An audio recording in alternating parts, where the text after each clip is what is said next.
ngiyafisa ke ukubingelela amakhansela akhona. Ngiyambona ukhansela wakuleli ward esikulona ukhansela umthetho. Bingeleleke ngokukhethekile ku-MEC wethu ubaba uKhawonda. Sithobeke kakhulu kuba namhlanje uzosinikezela ngokusemthethweni njengezakhamuzi zakwaNongoma umgwaqo lo obuse usikhathaze isikhathi eside. Ngixolisele kakhulu umhlonishwa umeya wethu baba uMpangazitha. Ngabe uyena mhlambe omila kodwa akekho ngesimo somunye umsebenzi ayenzayo.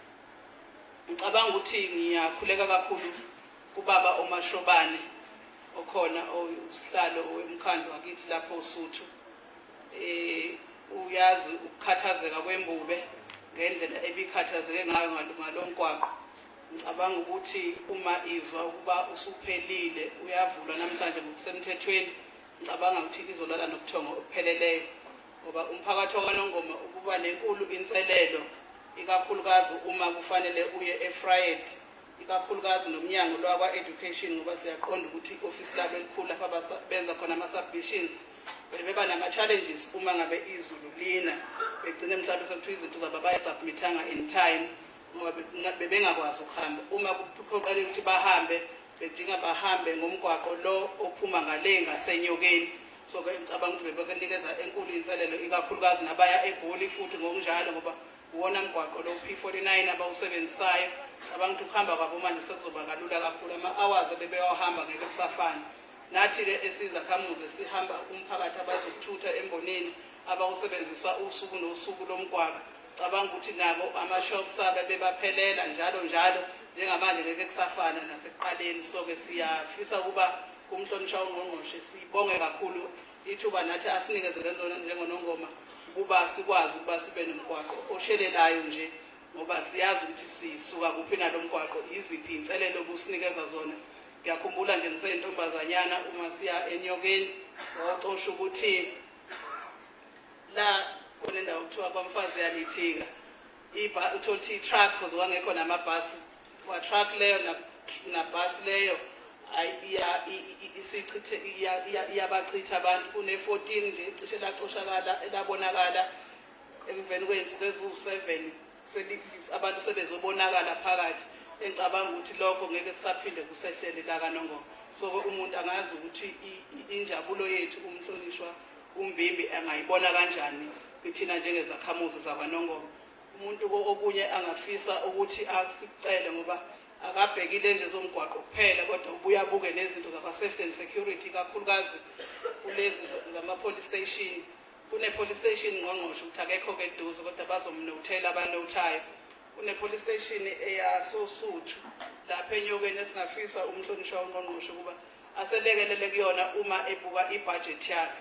Aphinde futhi asibukele ne-police station cishe-leyo ngangiseyitshitsha yale phansi kwaDabhazi ngoba leya ndawo yayikhungethwe kakhulu izinto zodlame kodwa lwangaphakathi nayo engicabanga ukuthi kwakuze kwahlatshwa isoyi. Ngicabanga ukuthi nayo wayesemncane kakhulu ihlatshwe isoyi leya police station. Siyafisa nayo ukuthi bayibuke leyo police station ngoba yayizoba fully fledged kwangeze kuba nje i-satellite. Khona enye futhi yesithathu yayinconywe eminyakeni edlulileyo ele kwanjoko kulomgwaqo umhlonishwa uNgqongqoshe angakawuqedi ke wona oya eMkhuze. Nakhona futhi ngicabanga ukuthi ukusebenza kwamaphoyisa kwaNongoma kungaba ngokushintshile ngeke kufane ngokuthi uthi umuntu ureporter into uthi nemoto estation iphumile ngoba nemoto azikho ngokweneleyo. Ingeke kuyeke mhlambe ukundonda kwethu njengabantu ekusebenzeni. Kuyaba masifisa ukukhuluma ukuthi mhlawumbe uNongoma ngoba umkhulu kangaka nje i-police station eyodwa ikwazi ukuselekelela kakhulu. Singafisa ukuthi uma esibuka futhi ngokwebudget yakhe siyayiqonda ukuthi ayikho kangakanani kodwa siyafisa ukuthi ayibuke ibudget yakhe ukuba ikwazi ukuthi silekelele kakhulu ikakhulukazi ngapha ekuphepheni ngoba sinezigameko eziningi ezehlayo la kaNongoma ezigcina zishiya amaphoyisa engakwazi ukufinyelela ezingeni lokusebenza ngendlela okufanele ngabe asebenza ngayo ngenxa yokuba kuncane kwawo estation samaphoyisa. Ngingayibali-ke ey'nsiza zokusebenza. Ngiyafisa-ke ukuthi ngenkulu inhlonipho ngemukele umhlonishwa uSomlomo wethu engena phakathi kwethu osekhona. Ngikhuleke kakhulu ndaba ezitha sisho ukuthi usekhona uNgqongqoshe la. Ngiyathokoza kakhulu Mageba. Namulekile-ke nani ninonke vele ke kusekhaya ngingaba kaNongoma besemukela ikakhulukazi abangapha abasuke besuka ngaphandle sithemba ukuthi umhlonishwa wongqongqoshe lokho asesicontisele khona uzokwazi ukuthi aphila sibuke nalomgwaqo wasemkhuze nalomunye oshona phansi kwaDafazi oze uphumele kwahlabisa kodwa uma isimo sakhe sebudget sesivuma ukuze impilo zethu zakwaNongoma sikusho ngokupheleleyo ukuthi ayisafani nayizo ngiyathokoza kakhulu sizizwa sihloniphekile ukuthi phakathi kwethu sesinodokotela umntungwa umele indlunkulu lapha osephakathi kwethu sibe no speaker wethu Ndaba Ezitha osesijoyinile naye njengoba umcimbi uqhubeka sike sasho ukuthi umsebenzi mningi abahlonishwa bazoqala endaweni eziningi kodwa kusijabulisa kakhulu ukubona sebekhona siphinde sikuveze futhi ukuthi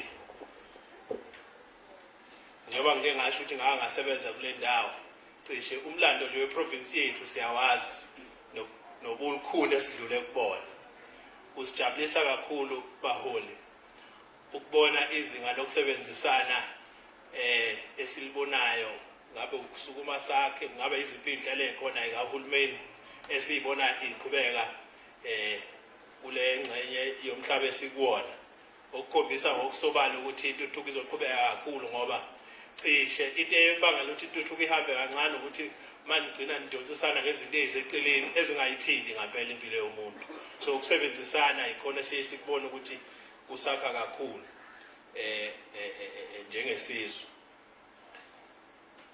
ngizo ngokohlelo ke la kukhona abazosenzela ama messages of support sinondaba ezitha la ku-operation sukuma sakhe la eZululand osihlalo angazi uphezi ngapha undaba ezitha kodwa ngingajabula ukuthi aphakame la khona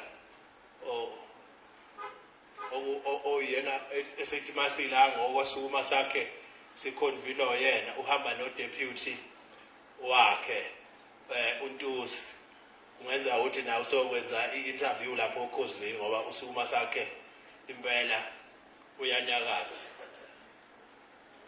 uba uspeaker nje umnye wabantu okwaziwa ukuthi cha unyakaza impela lapha ewadini yakhe eward 15 lapha ke ngokuhlelela abazosenzela ama messages of support kuzoqala lapha yana umfowethu usakhile Ntule owa youth in road safety engakezi kodwa ngizolokhu ngilingeka nje ngibuye ngixoxe ezinye izitori ezifishane ezifaka ukuba kwami kule ndawo mhlonishwa mphathi wohlelo ubaba Jobe ungqongqoshe ngokukhethekileyo amakhansela omkhandlu akwaNongoma phakathi kwethu induna ubukhosi obukhona ngaphakathi kwethu nabo bonke abasuka eminyangweni ngokuhlukana kwezihlalo zabo ngokukhethekileyo umphakathi wakwaNongoma okhona la naze nabahle ekseni sanibonana ngizoba mfishane kakhulu ngenxa yesikhathi ngifisa ukusho into ezimbalwa ngaphansi kophiko lwabantu abasha olwengamele ezokuphepha emgwaqeni asibonge kakhulu kungqongqoshe wezokuthutha noma kuhulumeni ophethe esifundazweni saKwaZulu-Natal ngokuqinisekisa ukuthi abantu bakithi abayithola intuthuko eyimgwaqo emihle neshelelelayo kodwa ukubeka kwabaseqhulwini ukuthi le mgwaqo fanele siqinisekise ukuthi uma sihamba kuyo abantu abaphephe ngokocwaningo livezile ukuthi abantu abasha ibona ikakhulukazi abatholakala bebandakanyeka ezingozini ezithinta umgwaqo kungaba izathu eziningi ezenza ukuthi babandakanyeke emgwaqeni kungaba abashayelayo abadla uphuzo kungaba ingane zesikolo kungabe noma yiluphi uhlobo lwesizathu ongasicabanga ubesebona ukuthi akho uhlaka oluzoqinisekisa ukuthi isifunda nesifunda akube nabantu abazoqinisekisa ukuthi izingozi ziyancipha usuku nosuku ngokuthi bahambele indawo ezithize beyoxoxa nabantu abasha ukuqinisekisa ukuthi bayaqonda ukuphepha emgwaqeni ngakho ke ikusasa lezwe likubantu abasha uma ngabe uhulumeni ungakwazi ukuqinisekisa ukuthi abantu abasha abathi befunda bebe bephephile ngoba bayizimbali zezwe yingakho uhulumeni ophethe KwaZulu Natal ngaphansi komnyango kaNgqongqoshe uMbimbi enze isiqinisekiso sokuthi asiqinisekise ukuthi abantu abasha bafundi kuphela kodwa baphephe emgwaqeni abaphephe ezikoleni eziseduzane nemigwaqo lapho bephuma khona beqe zikhona inhlelo ayifakile uqinisekisa ukuthi labo bantwana bayaphepha zikhona inhlelo ayifakile uqinisekisa ukuthi abagibeli bayaphepha in general ngabe semateksini ingabe kuphi ukuphepha ke emphakathini